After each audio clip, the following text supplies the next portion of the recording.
To our August board meeting. If we can go ahead and start, please rise as you are able for the Pledge of Allegiance.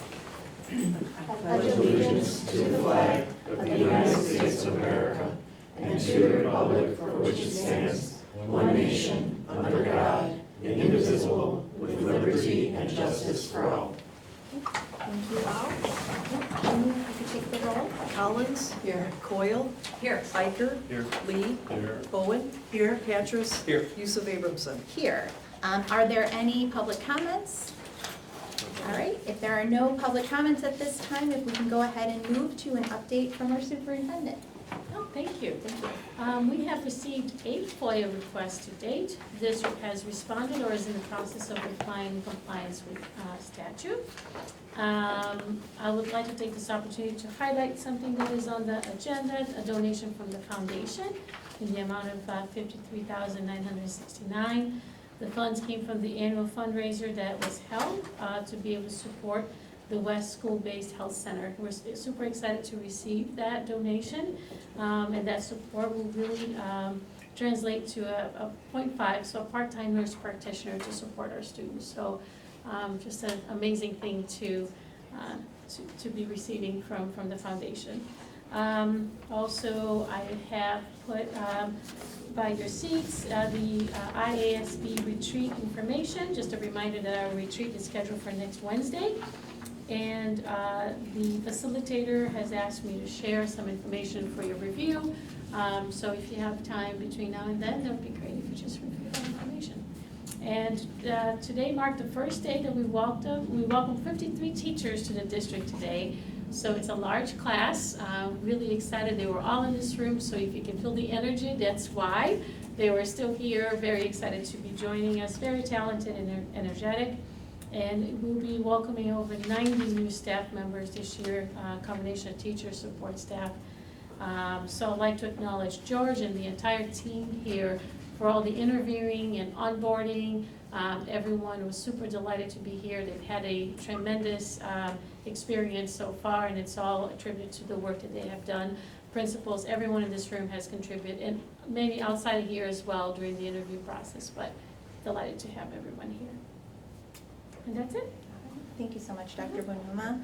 Any updates from our board members? No, but I did just want to thank the foundation again for their hard work and the generous gift that they've given. I know it's a lot of work. And also, it helps that we support them as much as we can, so we should continue to try and do that. Thank you. And I think I'll just add to the appreciation, but also just excited for this new academic year and getting started. There's a lot of really great energy. And I did want to just thank Dr. Bonuma for the partnerships she brings, because some of our board members will be attending a Courageous Conversations training at Leiden High School. And so that's still open to other board members. So I really do encourage you to come. So just a great opportunity to continue to build community with some of our neighbor districts. So thank you for that. Thank you for attending. Yeah. All right. Anyone else?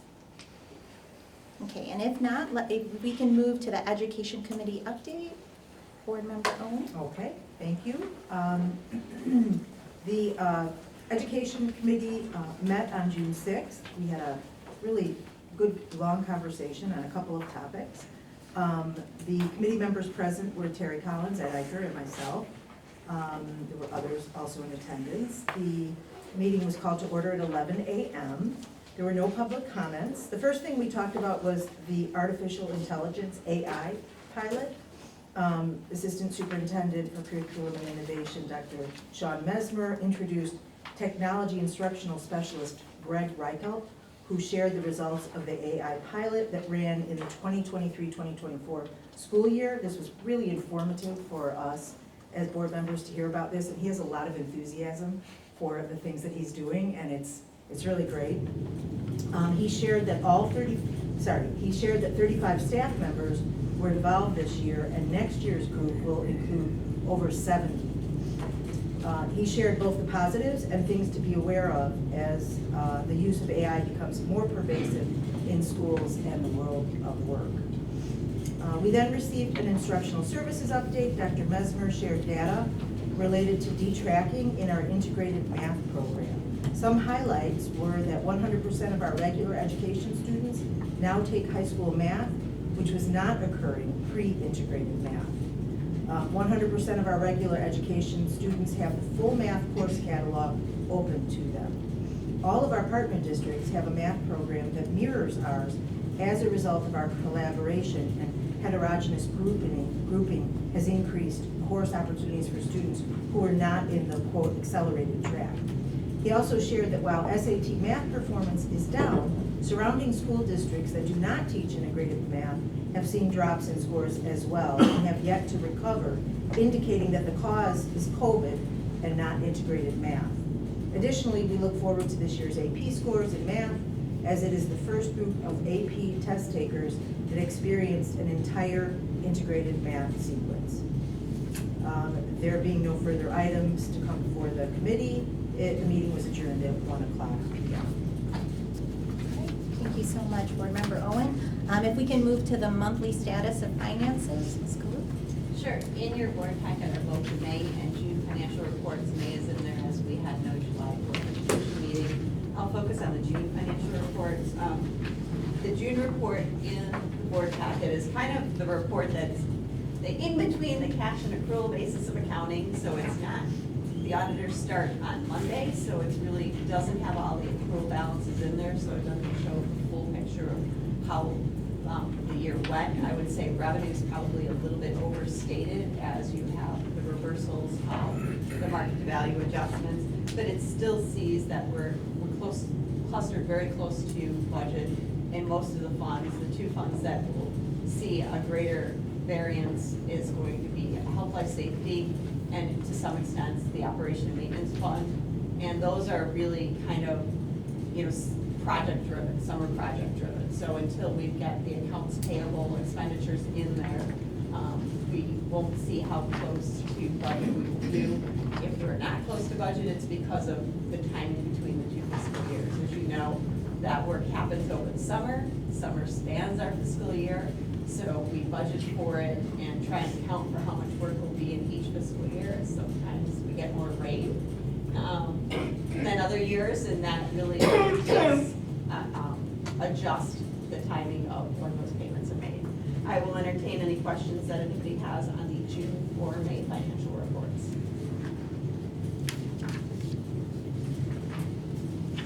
If there are no questions, we'll keep moving forward. So no instructional services updates this month?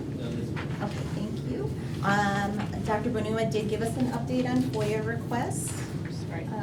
And so I guess we could go ahead and move to our board policies and the first reading on, I believe, 5 policies. So I'll pass that to Mr. George Jagras. In your board package, you'll see the policies. Since our last policy committee, our team has reviewed this. The major change, actually I'll go through each one. Board policy 2160 is a very minor strike of the word school. 470 and 4165, I'm going to group those together. 470 was initially a new board policy, but the policy committee asked our team to review it, and what we did is we combined 470 with the existing 4165. So we took the press policy recommendations and combined it to be one policy. So you'll see that parts B and D. Policy 480, again, is a minor change, about from $500 to $1,000, and then press policy recommendation. And then finally, the last policy, 6150, again, a very minor change striking part of the word Illinois. So very minor changes. All right, thank you. Thank you so much. And so this is a first reading, so if there are any questions, we can always contact George. Thank you. All right, let's go ahead and move to our consent agenda. If I could get a motion on items 7A through F. So move. Second. Thank you. And Ginny, if you could take the roll. Collins, Aye. Coyle, Aye. Iker, Aye. Lee, Aye. Owen, Aye. Patras, Aye. Yusuf Abramson. Aye. All right, let's move on to number 8. This is board policies. This is a second reading on policy 5:125, and can I get a motion, please? So moved. Second. Thank you, and I'll pass it over to Mr. Daggers. I'll take any questions regarding So we did talk about this at our July meeting as well, and I know there were some changes and questions about kind of what includes meetings and the change in, was it Twitter? Twitter and some of the, Yeah. accounts with the board members. We also met with the attorney again, just to go over it, but do you have any updates on the policy? No, we walked through it with the attorney. He recommends that we have this policy. That's why we're bringing it to the board. All right. Any questions, comments? If not, Jim, can you take the roll? Catrus, Aye. Iker, Aye. Owen, Aye. Collins, Lee, Coyle, Yusuf Abramson. Aye. All right, let's move on to item 9. This is the approval of the tentative budget for 2024-2025. If I could get a motion.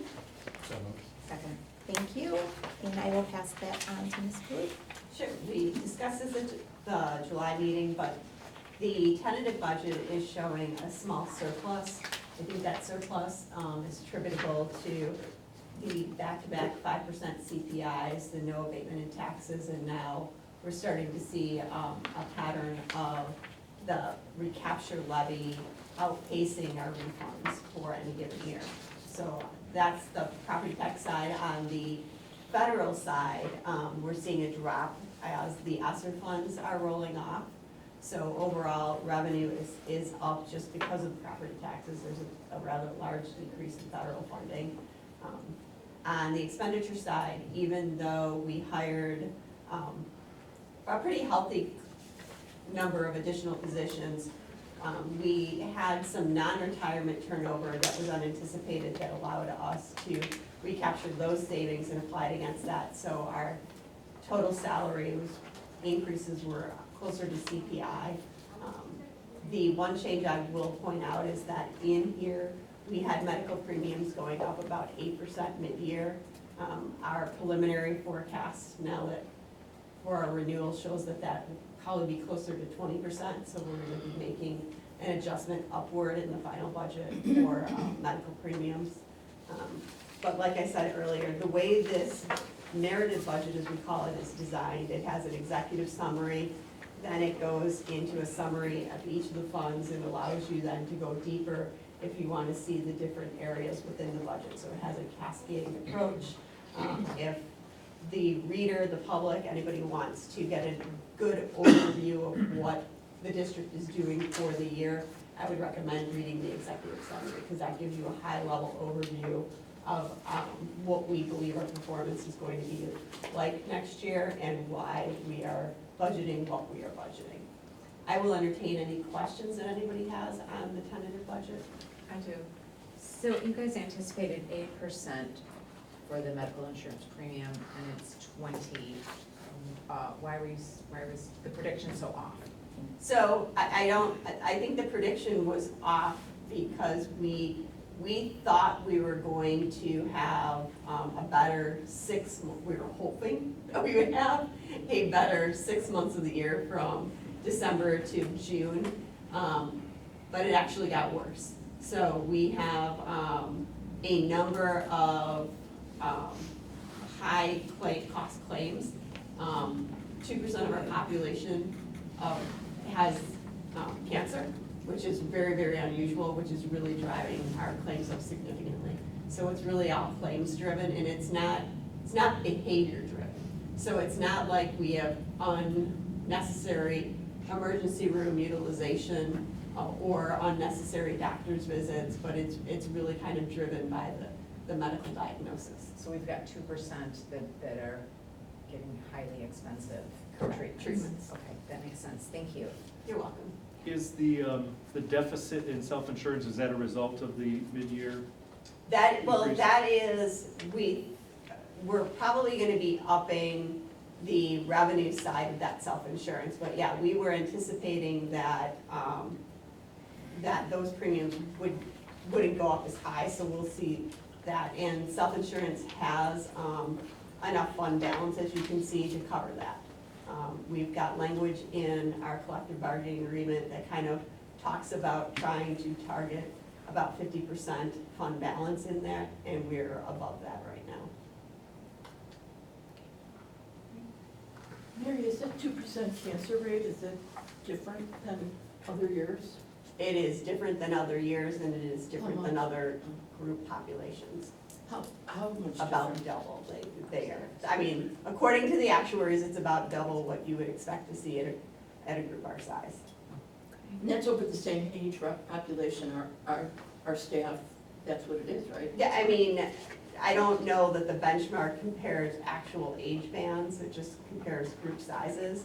I don't think that our staff is any older than most of the benchmark staff, because we don't have enough, we don't have a large population of retirees that are on our program. So that kind of helps stabilize our age band. Thanks. Any other questions, comments?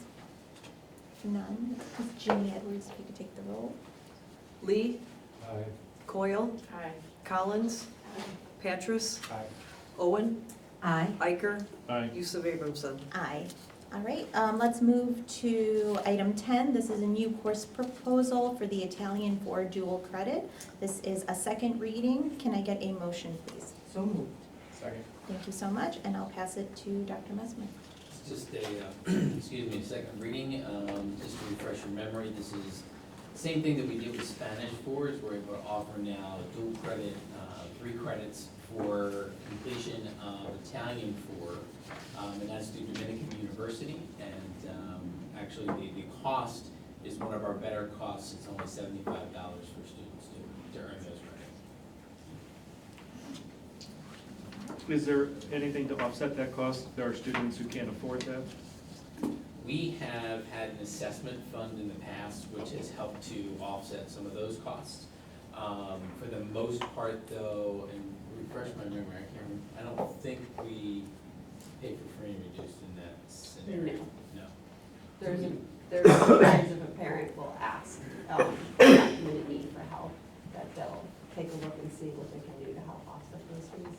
But it's not a required fee, so it's not a waivable fee under the law. So this will add now how many language of new dual credit courses besides Spanish, Italian, and roughly? Well, for language, dual credit is only right now Spanish and Italian. However, we had several of our languages with AP. So if a student scores a 3 or higher in the AP exam, that's equal to 3 college credits that they can take with them to school. So if you include the AP, probably 6, 5 or 6 off the top of my head. Dominican has a great foreign language department. We are excited for that partnership, so thank you.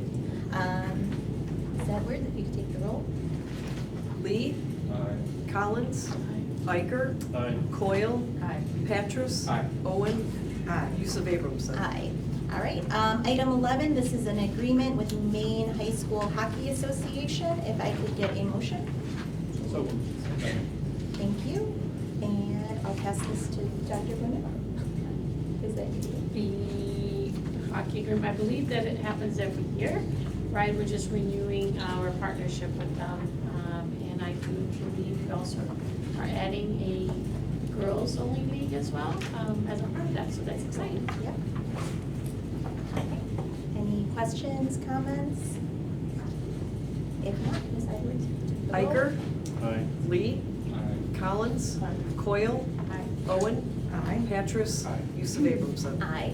All right, moving on to item 12. This is District 207 Administrative District and Serve Budget for the 2024-2025 academic year. Can I get a motion?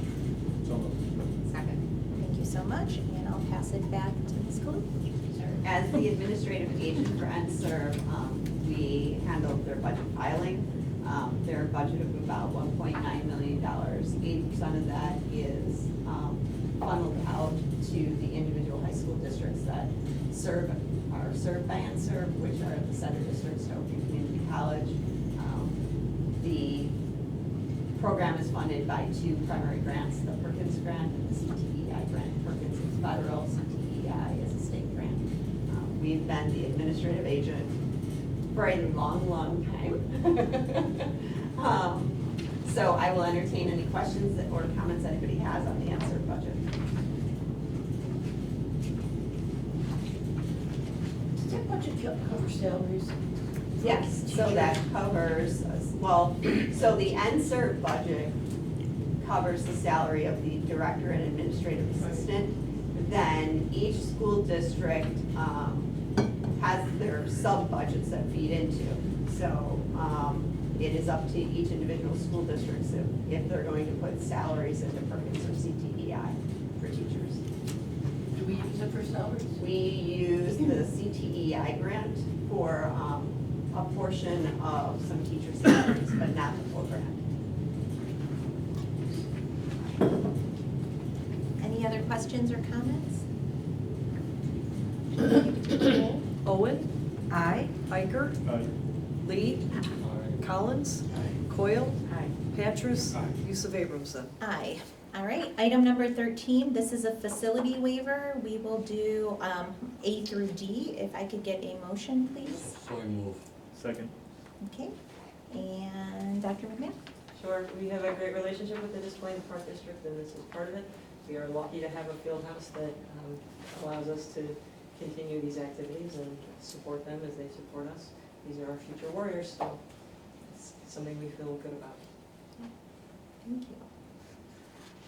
And I think I said this last year, the kids and the families love the space. It's such a great place to come together, so Yeah, thank it's you. a big draw, yeah. Yeah. Great. And also, I was passing by Walgreens on Amherst and Gulf nearby, and I saw a Maine West clothes, Yeah. sports clothes, and they're selling all those. Hey, nice. Right. That's all. Were they appropriate? We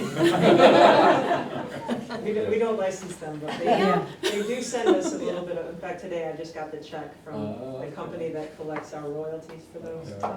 So It's just go spread it's the $48. color. No, but we put it in the students' fund. Yeah, that's great. That's great. You know, it may sound silly, but it's nice to have those out there. Yeah. Because I've gone out and bought them for gifts for Yeah. people who have come in the summer, you know, like just to, it's just something fun, you It's know. fun to open the check too. Yeah, Sometimes right. it's $7 and Yeah, right. today it was 48. Wow. Yeah. Glad it's You're better, yeah. It's nice to see. All right, any other questions, comments? If not, Ms. Edwards, if you take the roll. Lee, Aye. Patras, Aye. Owen, Aye. Coyle, Aye. Iker, Aye. Collins, Aye. Yusuf Abramson. Aye. All right, the next item is information. So these are our calendar items. Please do take note.